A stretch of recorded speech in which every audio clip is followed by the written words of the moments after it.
Hey guys, welcome back to another video. Today I have something kind of special for you guys. I really tried to go all out and make a real life version of the Fallingwater house designed by the architect Frank Lloyd Wright. So it was a little bit of a tongue twister. I believe it's in Pennsylvania. I think it's near Pittsburgh. I actually visited it one time. It was a while ago. I think I was in sixth grade, so like let's say that was at least 6 years ago, maybe seven. So it's been a little while since I actually went there in person. So I looked up a lot of images to build this. I looked up not only images of the exterior, but also images of the interior because I wanted to get a similar style. I couldn't copy exactly all the objects, obviously, but I tried my best and tried to have a similar vibe of what the inside was like, because even though the outside is like super modern, the inside isn't that much like it. Like the kitchen just kind of looks like a normal, um, I don't know, just plain boring white kitchen. It's just kind of boring compared to the outside. So it was just kind of interesting to see like how groundbreaking this style of like building was at the time, because like while this like exterior was super fancy, the interior was kind of just typical. But I found that pretty cool. So the concept of the house is that it um, kind of balances over this waterfall, so it kind of extends out above it and over it.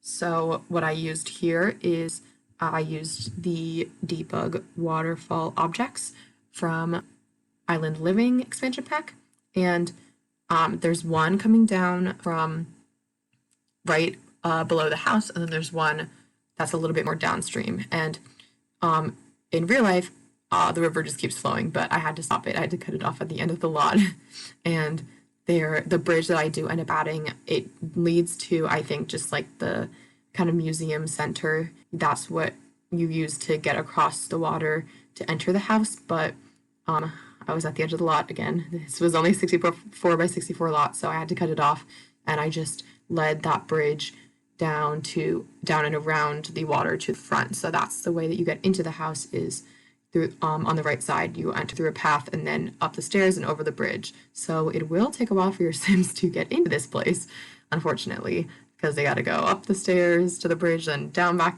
down the stairs, and then they have to go back up the stairs to actually enter the house. So it will be a lot of work for your Sims. I apologize. I would say if you find it easier, move the mailbox and the trash can to the closer to the entrance, the actual entrance of the house, because your Sim has to go and get their mail every day and doesn't leave the house that often. Then they're really gonna have quite a walk for them, and it's gonna take a while for them to go get the mail or take out the trash.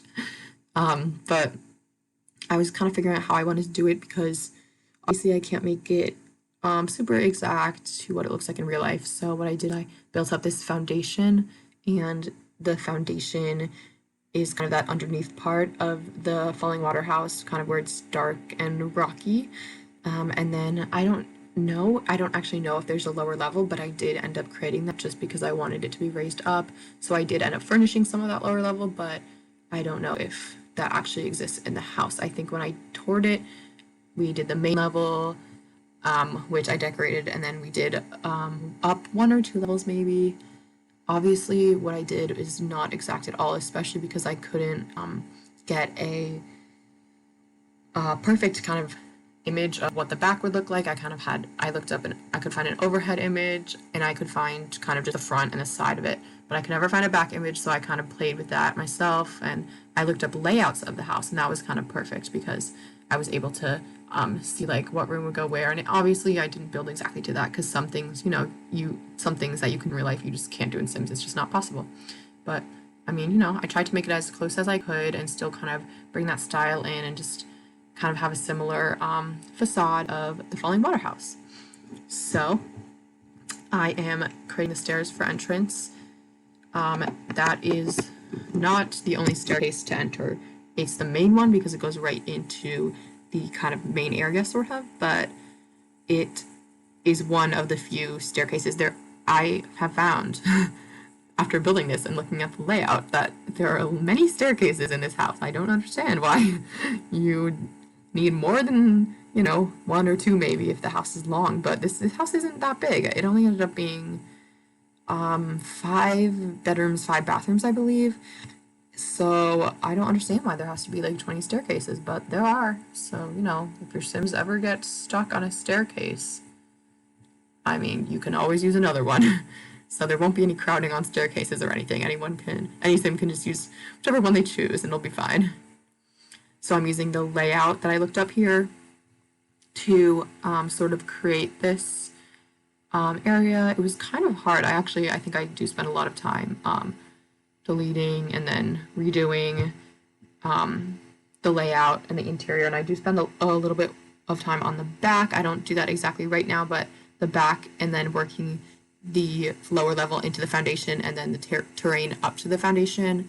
I spend a while on that. I do cut some of it out just for the sake of time and because it's kind of boring.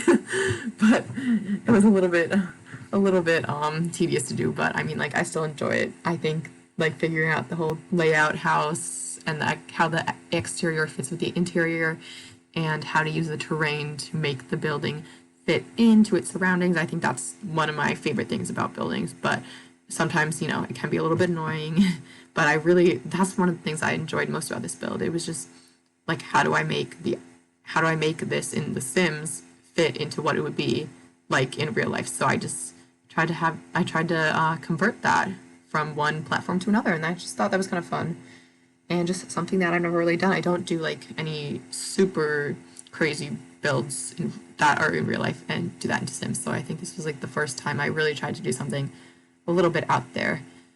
So yeah, I am working on the layouts. It was definitely hard to fit it to what it is in real life, obviously, but I tried my best and I think I did a pretty good job. Obviously, it's not gonna be perfect, especially with the interior because I could not find that many pictures. Actually, I found pictures of the main area and just the kitchen. So then I was like, I wonder what the bathrooms and bedrooms look like, because I remember in the tour I did visit an office area. I don't remember exactly what it looks like. I found one picture of half of the room on the internet, but that just wasn't really enough.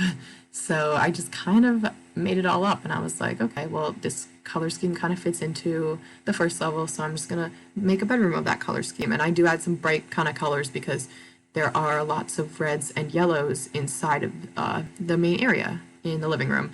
And so the main area is just super, super open concept. And it's, oddly enough, it's filled mostly just with sitting areas.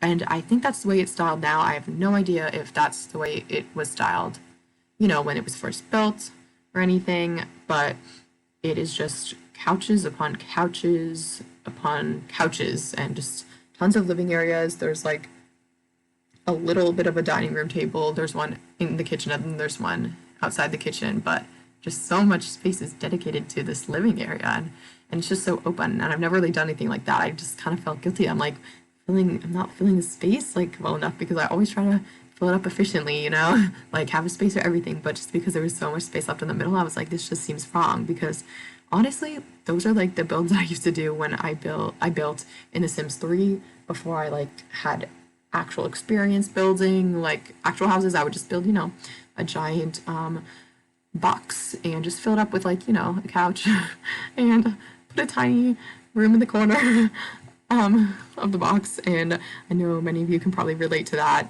When you started building, you just didn't really know how to create things into shapes and use the space wisely enough. So that's definitely something that I've learned to do, and doing this was a little bit of a challenge because of that, because it kind of went against kind of what I taught myself to do when building in The Sims 4 versus, just playing around with The Sims 3. And I did eventually get there. I built a few ugly houses in The Sims 4 as well, obviously. They're in my gallery, they're at the bottom, but I deleted some of them because they're very embarrassing. I didn't understand back then that the landscaping was important. And guess what, guys? It's important. You kind of need plants to surround your build, or else they are going to look disgusting and barren.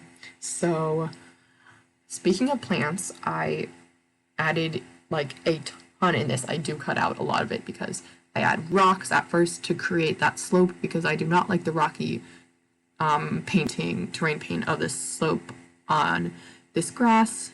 So I add a bunch of rocks. I don't think there are rocks in real life. I think it's just, a hill covered with grass and trees. But obviously, it can't be perfect. It can't be exactly what it's like in real life. So it is a bunch of rocks, and then I just add a bunch of trees and bushes on top of them. I try to get creative to cover that space so that it's not as rocky and it looks more grassy, more kind of like more filled with greenery around it. So over here, I was kind of guessing because this is an area where a lot of the house was blocked by trees. So I could not really see it with the pictures. So I was just like, okay, I'm going to guess. And I kind of thought that was fun because I had this artistic liberty to kind of play around with, the Fallingwater house by Frank Lloyd Wright. So I just thought that was kind of cool. But then also I was nervous. I was like, shoot, I'm going to mess this up. I'm not going to do it justice. This house is so beautiful. I'm going to ruin it. But then I thought, you know what? I'm covering up trees anyway. So I just sized up a bunch of trees and kind of covered it up mostly. But I did kind of create an extra area over there, the one with the floor underneath the main level, because I had to have a kind of area down there just because in some of the pictures I saw there was an area beneath. I just didn't know what was in it, so I created a spa kind of sauna room down there, and it's just kind of off of the kitchen area. So it wasn't there in the layouts that I looked up on the internet.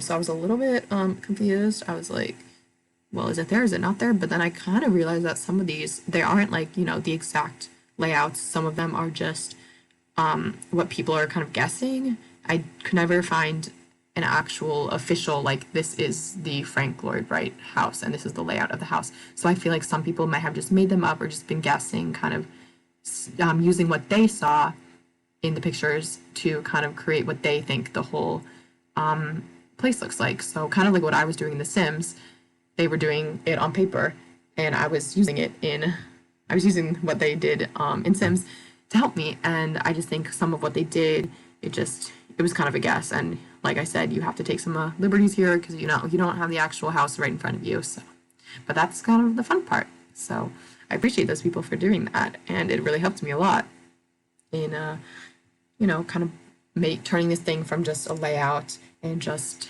an exterior into both, and something that fits both the exterior and has a similar layout of the actual house.